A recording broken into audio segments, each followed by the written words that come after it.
안녕하세요. 오늘 저희가 좀 깊게 파고들 주제, 바로 N스퀘어 SF입니다. 한국 공공기관 정보 보안에 큰 변화의 바람이 불고 있는데요. 오랫동안 뭐랄까 철옹성 같았던 망분리 대신에요. 네, 이 N스퀘어 SF라는 새로운 프레임워크가 도입된다고 합니다. 특히 정보 보안 트렌드에 관심 많은 분들이라면 이거 정말 주목하셔야 할 내용일 거예요. 그렇죠. AI나 클라우드 같은 신기술 시대에 맞춰서 보안은 지키면서도 데이터 활용은 좀 더 유연하게 하려는 시도 같은데요. 이게 정확히 뭔지, 또 왜 지금 이게 필요한 건지, 그리고 이게 앞으로 어떤 의미가 있을지 저희가 받은 자료들 바탕으로 핵심만 좀 쏙쏙 뽑아보겠습니다. 바로 시작해 볼까요? 네. 먼저 왜 바뀌어야 하는지 그 배경부터 좀 짚어보죠. 2006년부터였죠. 공공기관은 외부 인터넷망하고 내부 업무망을 아예 물리적으로 딱 분리하는 그 망 분리를 기본으로 삼아왔잖아요. 네, 맞습니다.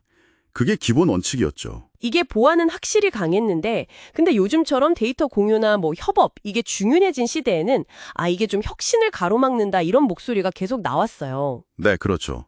그래서 이제 등장한 대안이 바로 N스퀘어 SF, 국가망 보안 체계입니다.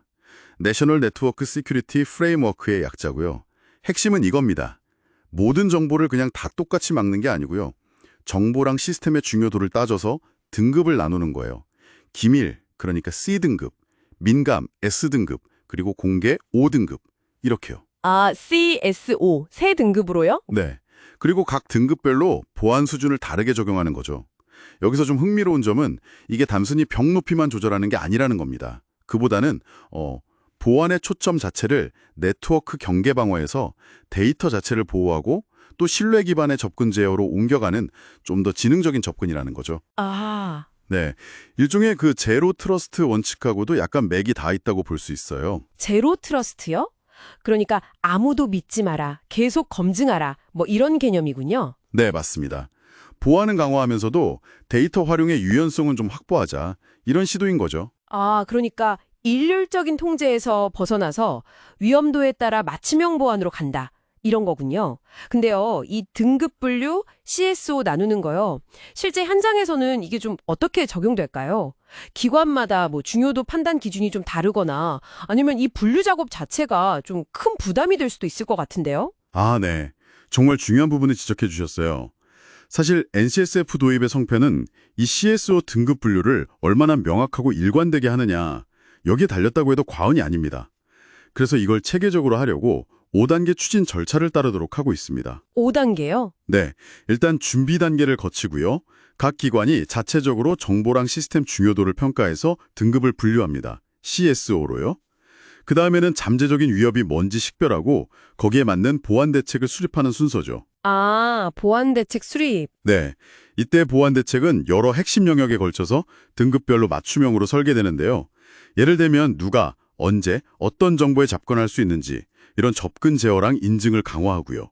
또 중요 데이터는 암호화를 한다든지 해서 어떻게 보호할지, 네트워크는 등급별로 어떻게 분리하거나 통제할지 이런 것들을 아주 구체화하는 겁니다. 네네. 그리고 이 결과물들은 국가정보원에 제출해서 보안성 검토도 받게 됩니다. 객관성을 확보하는 거죠. 그렇군요. 물론 처음에는 시행착오나 어려움이 분명히 있을 겁니다. 그래서 명확한 가이드라인이나 지원이 중요하겠죠. 확실히 체계적인 접근이네요. 그러면 이게 본격적으로 시행되는 건 언제쯤이고 시행되면 어떤 변화를 좀 기대해 볼 수 있을까요? 특히 AI나 클라우드 같은 신기술 도입에는 좀 영향이 크겠죠. 지금 국가정보원에서 관련 내용을 국가정보보안기본지침에 반영하는 개정 작업을 하고 있고요. 목표는 올해 2025년 7월 정식 시행입니다. 정말 코앞이네요. 네, 그래서 이미 많은 공공기관들이 N2SF 도입 준비에 속도를 내고 있습니다. 이게 잘 안착이 되면요. 공공기관이 클라우드 서비스를 이용하거나 요즘 많이 이야기하는 생성형 AI를 업무에 도입할 때 그 보안 우려를 상당히 덜 수 있게 됩니다. 예를 들어서 민감 정보는 지금처럼 철저히 보호하면서도 공개 가능한 데이터를 활용한 AI 서비스 개발 같은 건 훨씬 활발해질 수 있겠죠. 결과적으로는 공공 데이터 활용도도 높아지고 업무 효율성도 개선될 걸로 기대하고 있습니다. 당연히 관련 보안 솔루션 시장에도 새로운 기회가 열릴 거고요. 와, 정말 큰 변화네요. 그럼 정보보안 담당자분들이나 관련 기술 기업 입장에서는 미리 좀 대비하고 이 흐름을 잘 읽는 게 아주 중요하겠어요. 네, 맞습니다. 2025년 시행을 시작으로 점차 확대 적용될 예정이니까요. 공공부문 디지털 혁신에 정말 중요한 전환점이 될 겁니다. 그리고 이건 단순히 우리나라만의 변화는 아니고요. 전 세계적으로도 좀 경직된 보안 모델에서 벗어나서 위험 기반의 유연한 접근법으로 나아가는 큰 흐름과도 일치한다고 볼 수 있습니다. 자, 그럼 정리를 한번 해볼까요?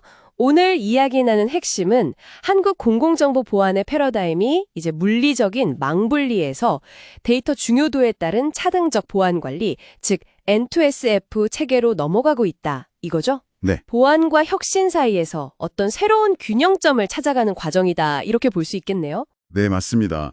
과거의 그 뭐 아니면 도 식의 접근에서 벗어나서 위험을 좀 더 정교하게 관리하면서 혁신을 포용하려는 아주 중요한 진전이라고 생각합니다. 네. 오늘 저희가 살펴본 내용에 더해서 마지막으로 한 가지 좀 생각해 볼 점을 던져드리고 싶습니다. 이 NNSSF 체계에서요, 아마 가장 많은 데이터가 속할 가능성이 높은 등급이 바로 민감, S등급일 텐데요. 그렇죠. 아무래도 기밀과 공개 사이니까요. 네. 이론적으로는 적절한 보호와 활용의 균형을 추구한다고 하지만 과연 실제 현장에서 이 민감 등급 데이터의 접근성이나 활용성이 얼마나 보장될 수 있을까 하는 점입니다. 이게 너무 보수적으로 운영돼서 사실상 과거의 망분리랑 크게 다르지 않게 되진 않을지, 아니면 정말 그 취지대로 혁신을 촉진하는 균형점을 찾을 수 있을지, 이 부분이 앞으로 NNSSF 성공의 아주 중요한 관전 포인트가 될 것 같습니다. 여러분께서도 이 변화의 실제 결과를 계속 주목해 보시면 좋겠습니다.